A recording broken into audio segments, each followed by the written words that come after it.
¿Qué tal? ¿Cómo están amigos y amigas de esta comunidad? Como siempre un gusto, como siempre un placer que nos acompañen. Pues el tema de los aranceles, Donald Trump, que los aplico, que no los aplico, que voy un mes, que me quito otro, en fin, toda una situación que se ha venido generando en los últimos días, en las últimas horas, que se ha intensificado después de su mensaje en el Estado de la Unión. Voy a platicar de esto y más con mi querido y admirado Jesús López Almejo, el profe R.I., mi querido tocayo. Amigo, ¿cómo estás? Bienvenido a la comunidad. Querido Jesús, muchas gracias por la invitación. Muy contento de estar contigo como siempre. Siempre sé que es desafiante y retador por tu nivel intelectual, así que gracias por hacerme participar de esta reflexión aguda. Oye, querido amigo, pues yo empezaría, a ver, hace ¿qué fue? 24 horas, más o menos 48 horas, Trump dijo, van los aranceles, México y Canadá no tienen margen de maniobra, no hay margen de negociación.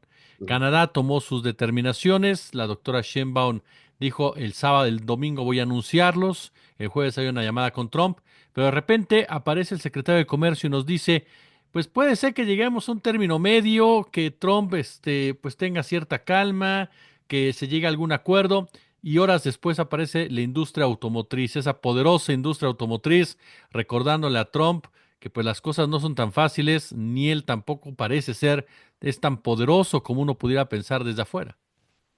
Sí, mira, yo hacía un análisis en mi red social de X, en donde decía pues lo siguiente. Primero, Donald Trump no es Estados Unidos, porque mucha gente luego se confunde. Piensan que por ser un sistema presidencialista, Estados Unidos tiene, digamos, cedido el poder a Donald Trump. Y es cierto que Trump es espectacular en términos de sensacionalismo, es decir, es un espectáculo andante. Es cierto que Donald Trump es un animal mediático, le sabe bien a los tiempos, a las cámaras. Y bueno, eso genera mucha polémica en torno a lo que declare Donald Trump. Pero Trump no es Estados Unidos, en primer lugar. ¿Qué significa que Trump no sea Estados Unidos? Porque él me dirá, bueno, eso es evidente que no es. Trump es presidente temporal, es decir, que cuando concluya su periodo, 4 años, si la vida le da para eso, se va. Pero Estados Unidos es un sujeto político internacional a la vez que sujeto jurídico. Y como sujeto, valga la redundancia, está obligado a cumplir con el marco jurídico internacional que ha aceptado por voluntad propia, como dicen los contratos, firmar y cumplir. Máxime que cuando muchas de esas cosas que están por escritas en contratos, en acuerdos, en tratados internacionales, son resultado del impulso mismo que le da Estados Unidos. Entonces, una cosa es lo que Trump temporalmente quiera, y aquí habría que distinguir, querido tocayo, la diferencia entre las políticas de Estado y las políticas de gobierno, ¿no? Las primeras tienen que ver con esas políticas trans administración que no importa si son demócratas o republicanos, se van cumpliendo a rajatabla. No importa si el gobierno de hoy es antagónico al gobierno anterior y al gobierno que venga en adelante, pero las políticas de Estado se van cumpliendo a plazos de 30 o 40 años. Mientras que las políticas de gobierno, esas sí cambian con el estilo personal de gobernar de cada administración. En ese sentido, regreso a lo que estaba diciendo. Donald Trump en este caso está poniendo una visión particular de gobernar, un estilo personal de gobernar. Sin embargo, como lo está haciendo a base de decretos, son temporales y además tiene contrapesos. ¿Qué significa esto? Que los decretos que están permitidos, a ver, hay que decirlo, están permitidos por ley en Estados Unidos, los decretos presidenciales expiran, uno, cuando el presidente se va y el siguiente presidente los anula por decreto. Es decir, como la intención, querido tocayo, es que si el presidente en turno no tiene mayoría en las cámaras o no tiene posibilidad de hacer alianzas estratégicas con el otro partido o los otros partidos, si hay partido verde o partidos o congresistas o senadores independientes, si no tiene posibilidad de aliarse con algunos de ellos, entonces el decreto significa que en fast track, es decir, de manera rápida, saltándoselos, pueda empujar algunas políticas que le interesan en razón del interés nacional. ¿Cuál? El que la administración en turno establezca. Pero un gran limitante como todo en los países que tienen una constitución fuerte, nada está por encima ni debería de estar en contra de la constitución.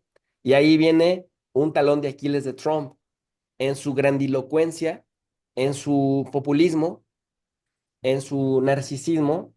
Trump sí ha decretado, ha ejecutado decretos que pretenden minar artículos de la Constitución.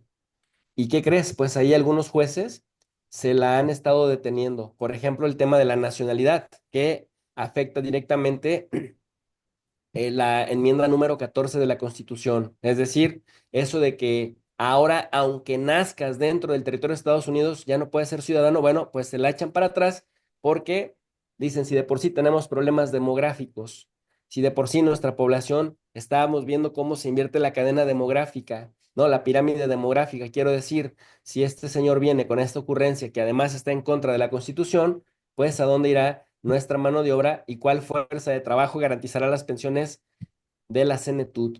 En ese contexto, pues, en el marco de lo comercial, Donald Trump, que llegó prometiendo que acabaría con la inflación, es decir, que la reduciría, para la gente que nos está escuchando, la inflación tiene que ver con los precios de los productos cuando están por encima del valor acordado debido a una crisis, debido a algún fenómeno, alguna externalidad.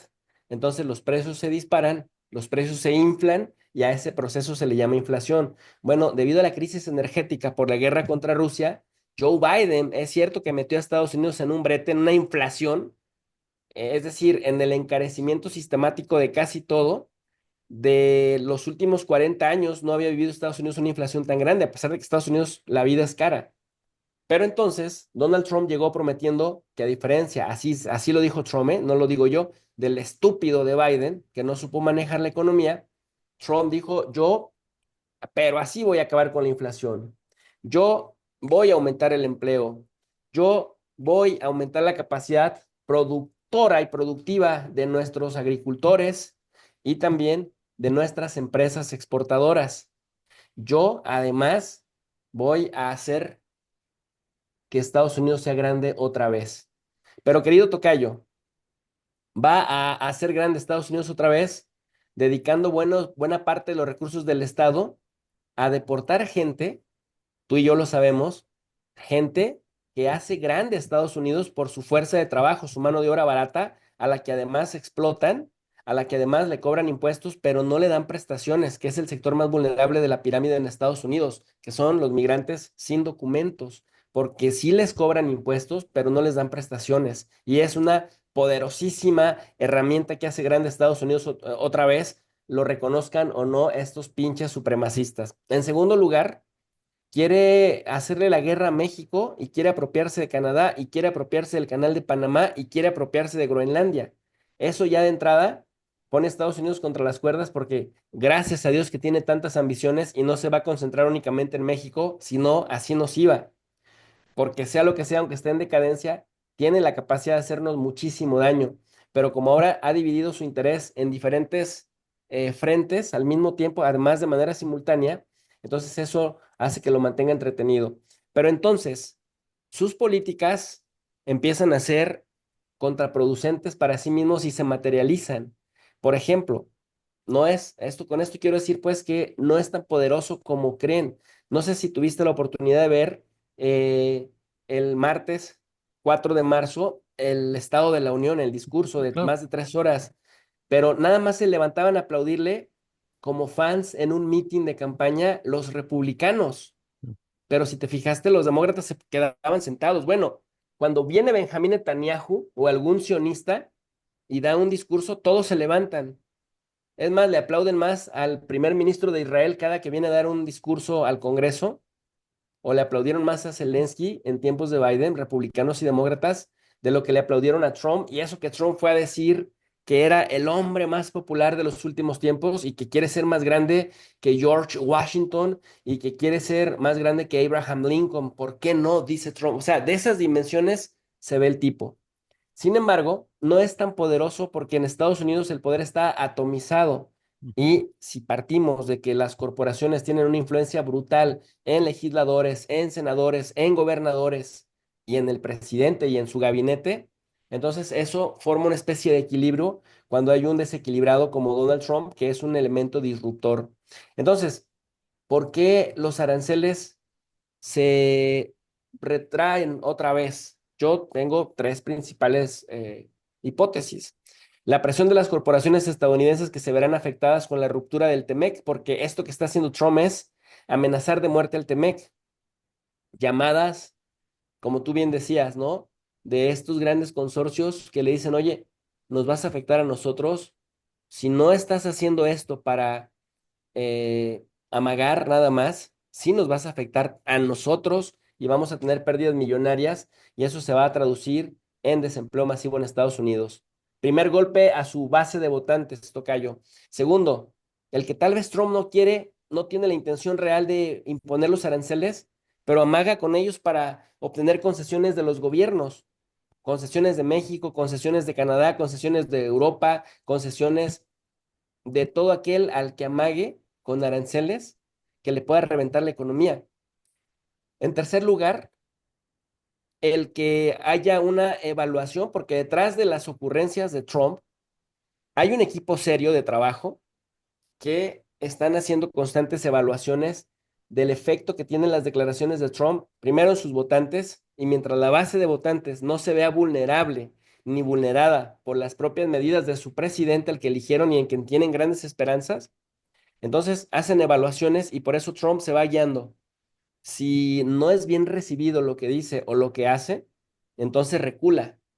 Si no, va al frente con todo, como en el caso de Ucrania. ¿Vieron cómo se portó Zelensky? Y entonces empieza a quitarle ayuda, empieza a cancelar el tema también de la colaboración en inteligencia, le empieza a prohibir a otros anglosajones como Reino Unido y Australia que compartan información sobre Ucrania con Ucrania. Y entonces dobla a Zelensky, pero van haciendo evaluaciones, hay equipos serios que respaldan lo que va haciendo. Y en ese sentido, hay una evaluación trumpista de las consecuencias negativas para diversos sectores de la economía del país y su potencial daño autogenerado en el corto plazo, tocayo, en lo electoral. ¿Por qué? Porque tanto México como Canadá, como China particularmente, los dos aliados y el adversario principal, le han dicho, te vamos a contragolpear con aranceles espejo, pero no aranceles generales, sino aranceles principalmente contra productos de empresas que están ubicadas en distritos y en los estados más republicanos y más trompistas. Eso se va a traducir en el mediano plazo en el encarecimiento de la vida, en la reducción de las exportaciones y, por supuesto, en el aumento del desempleo en estas zonas de la gente que votó por Trump. Y una cuarta, las amenazas de también boicotear y de sabotear la economía estadounidense en los estados péndulo, en Wisconsin, Michigan, Georgia, Pensilvania, ¿no? Ahí le generan un problema grave a Donald Trump, porque al final de cuentas, tocayo, esos son los estados que definen las elecciones en Estados Unidos. Cuando un gobierno no les responde, en la siguiente elección, entonces votan por la otra opción. A diferencia de California, que ya lleva 30 años votando demócrata, esté depredada la situación o sea buena, demócrata, demócrata, demócrata. O en Texas, que no matter what, siempre republicano, republicano, republicano. Los péndulos no, los estados, los swing states, por eso se les dice péndulo. Una elección votan acá, otra elección votan acá y otra más allá. Si castiga a China y Canadá es el que más capacidad tiene para castigar, sobre todo con recortes de luz y con evitar comprar el alcohol que produce Estados Unidos. Canadá es su principal comprador de alcohol, son los más, ¿no? Tomadores de alcohol, del alcohol que viene de Estados Unidos. Pues Canadá ya empezó a mostrarle los dientes y le dijeron, nosotros no empezamos la guerra comercial, pero no la vamos a perder. Nos vas a causar mucho dolor, pero también te vas a venir con nosotros. Entonces, esto, tocayo, en 2 años, en las elecciones intermedias de 2026, ¿sabes? Ahí se le acaba la grandilocuencia porque perdería la mayoría en las cámaras. Pero además, el tribunal judicial de los Estados Unidos, el máximo órgano judicial en Estados Unidos, aunque está muy influido por el conservadurismo, 6 de 9, de los cuales 3 son herencia de la primera administración de Trump, también tiene la obligación de mostrarle lealtad a la Constitución y no a Donald Trump, con lo cual Trump queda más vulnerable. Entonces, en resumidas cuentas, Trump es fuerte o su imagen grandilocuente es fuerte hacia el exterior porque amenaza con lo que representa ser el presidente de los Estados Unidos, pero adentro de Estados Unidos si no equilibra lo que dice con lo que hace, puede perder apoyo electoral, víctima de su propia grandilocuencia, y eso le va a costar incluso hasta un juicio político, porque está dejando varios eslabones sueltos, tocayo, débiles. Oye, tocayo, pero los chinos parece ser que ya se lo tomaron muy en serio, lo que declaró el gobierno chino de que pues estamos listos para cualquier tipo de guerra que quiera librar Estados Unidos y puede cruzar esa frontera. No, no hablo de un conflicto bélico per se, sino de llevar al mundo a ese extremo sin que nadie lo pueda detener en ese sentido. O tú también ves, porque también leyendo ahorita ya otro sector importante como es el que tiene que ver con los productos agrarios en Estados Unidos, abiertamente también ya están presionando a Trump, los agricultores norteamericanos, diciéndole, sigue negociando con México y Canadá porque también nos vas a pegar y también nos va a pegar China en un momento dado. El papel de China, tocayo, en todo esto, ¿cómo sientes tú a los chinos? Tú corrígeme, tú eres el experto. Yo no recuerdo que China hubiera hecho un pronunciamiento así de claro, ¿no? En un momento dado. Pero ¿cómo sientes tú a los chinos en todo este escenario? Oye? China está sacando las uñas y está empezando a mostrar un efecto disuasivo muy interesante que no se le había visto. Yo siempre en mi canal le digo a la gente, si hay un sujeto internacional muy paciente, muy prudente, muy cuidadoso en cada palabra que usa cuando tiene un pronunciamiento internacional, ese se llama China. A pesar de tener una gran capacidad nuclear, sobre todo además de la capacidad nuclear, ¿sabes qué tiene China? Que Estados Unidos se está quedando corto, tocayo, y que es igual lo más importante, el sistema balístico y los sistemas de crucero. China hoy por hoy es capaz de pegar un misil en cualquier parte del planeta en máximo una hora. O sea, desde donde lo envíe hasta donde lo pegue, máximo una hora. Entonces, los chinos tienen una capacidad tecnológica bárbara, no tienen la cantidad de bombas nucleares que tiene Estados Unidos, pero no las necesita tampoco. Con 10 bombas que se tiren cada uno, con eso aplastan a la humanidad entera. Y eso lo saben en los dos países. Pero China tiene una gran capacidad balística que Estados Unidos está perdiendo. Entonces, China es muy prudente, muy cuidadoso, pero hoy, este 5 de marzo, bueno, el 4, desde el 3 de marzo, luego lo reiteraron el 4 de marzo, lo volvieron a reiterar el 5 de marzo de 2025, dice, China no busca conflictos, primer statement, primera pronunciación, pero ya se enfadó, ya se hartó del acoso de Estados Unidos, que es brutal, o sea, para lo cuidadoso que suelen ser en las posicionamientos públicos internacionales, me parece que es de cuidado. Luego dice, en tercer lugar, China ha ayudado a Estados Unidos a trabajar un tema que es de competencia única y exclusiva de Estados Unidos. Que Estados Unidos no haga su trabajo no quiere decir que tenga que obligar a que los demás trabajen por él, que es prácticamente lo que ha estado haciendo Donald Trump. Pero en cuarto lugar, tocayo, lo que dicen, si Estados Unidos viene en son de paz y pide coordinación y nos trata con respeto de igual a igual, le podemos ayudar. De lo contrario, asumimos que quiere guerra y estamos listos para guerra arancelaria, guerra comercial, guerra tecnológica o guerra del tipo que quiera. Vamos a luchar hasta el final. Y luchar hasta el final es muy disuasivo porque es justamente la razón por la que no se han atrevido a atacar a Rusia, porque es otra potencia nuclear. Pero a diferencia de Rusia, China tiene un sistema balístico más moderno.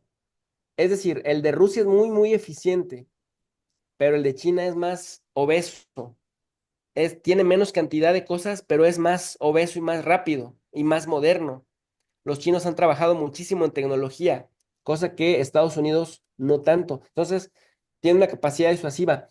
Pero otra cosa que ha hecho muy bien China, a diferencia de Estados Unidos, es desarrollar la diplomacia de la cartera, tocayo. ¿Qué significa esto?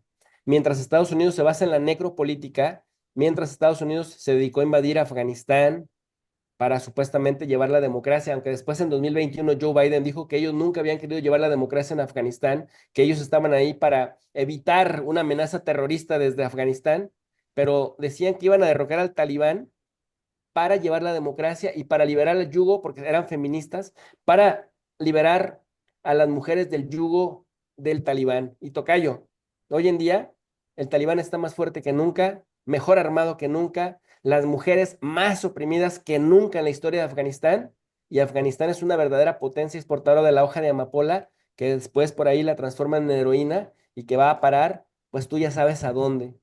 Por otro lado, Estados Unidos invadió Irak, desgarró el tejido social, más de 1.5 millones de muertos. Es brutal porque de ahí, de los hijos de esa generación golpeada por Estados Unidos en 2003 y 2004, 10 años, 10 o 12 años después, para 2015, se convirtieron en el Daesh, el Estado Islámico de Irak y Siria, o ISIS, que se convirtió en una gran amenaza terrorista.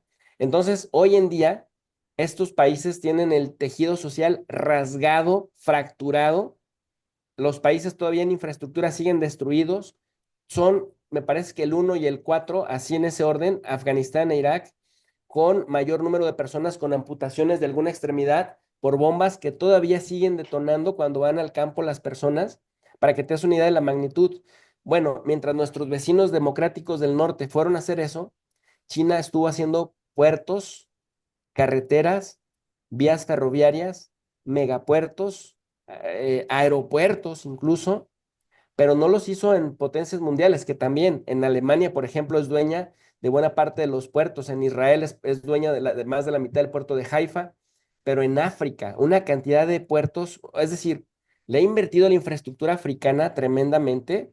Vemos también de Chacay en Perú y la propuesta que tienen en Nicaragua de abrir un canal que le compita al de Panamá. En sí van por todas las canicas los chinos, y en ese sentido me parece que Estados Unidos nada más tiene sus armas y una gran deuda gigantesca que veto a saber cuándo puedan lidiar con ella, porque nada más para que te des una idea y por qué también Trump está desesperado.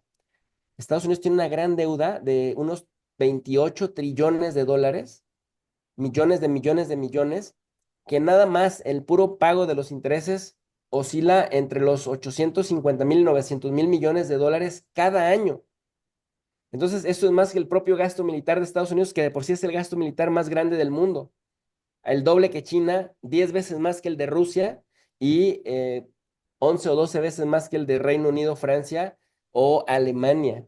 Entonces, están invirtiendo mal, pero se están metiendo con el equivocado. Y hoy, tocayo, y con esto cierro esta parte de la intervención, hoy el embajador chino con sede en Bogotá pone también un mensaje muy fuerte en donde dice, en 1840 los británicos iniciaron la guerra del opio contra China, obligándonos a consumir opio, porque no, porque queríamos dejarle de comprar opio, nos hicieron la guerra.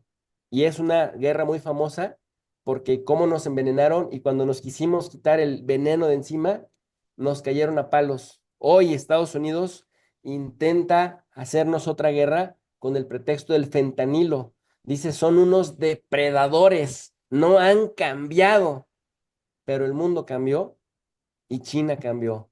Estamos listos. A mí me parece tremendo, pues, porque estamos viendo varias voces chinas siendo tan prudentes los chinos y siendo tan pasivos los chinos y siendo la estrategia de China históricamente es aguantar, aguantar, aguantar, aguantar hasta que ya no pueden más. Puede pasar una década y ellos aguantaron, aguantaron, aguantaron hasta que detonan. Parece que Trump les está llevando a manifestar que están listos, tocayo. Oye, tocayo, y finalmente, el tema Sheinbaum, el tema México. ¿Cómo valoras tú la actitud por el pronto de la doctora Claudia Sheinbaum de decir, voy a hablar mañana el jueves con Donald Trump y todavía esperamos para tomar una determinación y anuncios el día domingo en esta asamblea informativa? Wow, me parece que Claudia Sheinbaum se ha comportado espectacular. Se comportó espectacular porque ella dice cabeza fría, subordinación no, coordinación sí, soberanía nacional ante todo, y destaca algo que es muy importante, porque de verdad México necesita más remoralización, remoralizarse, en el sentido de que siempre nos vemos a nosotros mismos como una sociedad cabizbaja, vulnerable, etcétera. Pero la presidenta llama la atención de algo que también es cierto. Somos una sociedad fuerte, dice, y unida. Y en este momento el respaldo que hay en favor de la Ujú. presidenta es enorme. Entonces le va a dar a Trump una sopa de su propio chocolate. Va a anunciar medidas espejo, pero ¿sabes también qué fue espectacular?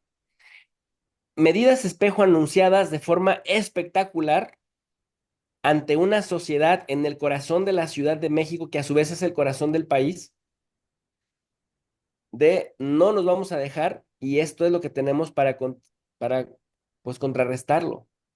Pero eso en lo público, en lo estratégico, en lo privado, en lo duro, me parece que también la presidenta estaba ganando tiempo para que pasara lo que acaba de pasar.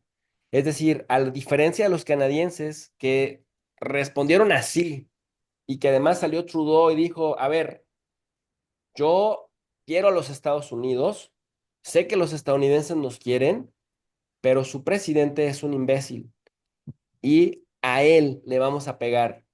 Por él vamos a también a defendernos y eso va a generarle daños a la economía de Estados Unidos, pero Trump empezó la guerra. Esto lo dijo Trudeau, pero lo han repetido casi todos los primeros ministros de las diferentes provincias canadienses, sobre todo Doug Ford, que era más de la línea trumpista, pues también está cerrando filas a favor de Trudeau. Pero de inmediato empezaron a sacar los alcoholes estadounidenses de las licorerías canadienses y de volada anunció en este caso gobernador, sí, primer ministro de Ontario, que le iba a cobrar a Michigan, a Wisconsin y a Nueva York 25% adicional de tarifa por la luz que les provee. Hizo esto directamente relacionado con los aranceles que Trump le está imponiendo a la industria canadiense. Si ustedes no pagan, les vamos a cortar la luz. Entonces, y sale Pierre Poilievre y también guerra, pero no la vamos a perder. Pero tú también vas a sufrir con nosotros.